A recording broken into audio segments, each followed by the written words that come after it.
sing paling larani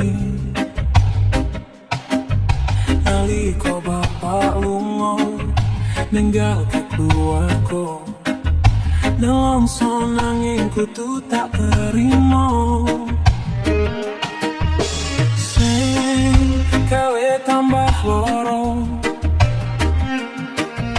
wong tuwa ana kaya ora ana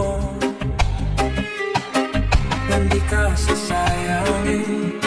sing kaya caliyane bapak ibu bingung dewe-dewe yen pancen kudu pisahan ojo nganti ana dadi korban berjuang nang dalan dhewean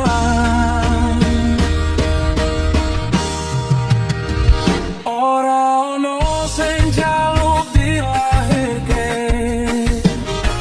nang keluarga sing koyo ngene tak tombo anane kaberkahanane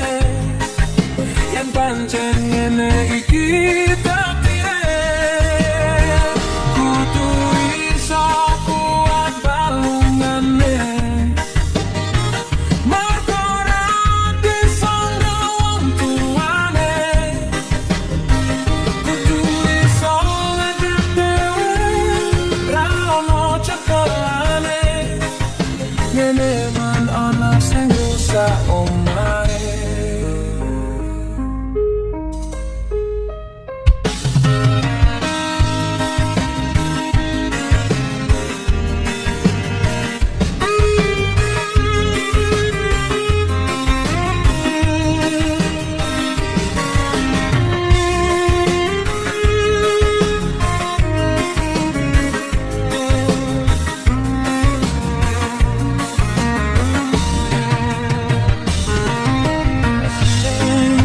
gawe tambah loro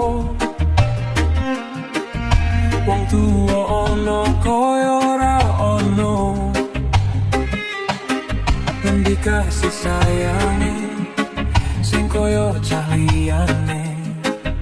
bapak ibu bingung dewe-dewe yen pancen kudu pisahan ojo nganti ana dadi korban berjuang nang dalan dhewean ora ono sing jaluk dilahirke nang keluarga sing koyo ngene tak tombo anane kaberkahanane yen pancen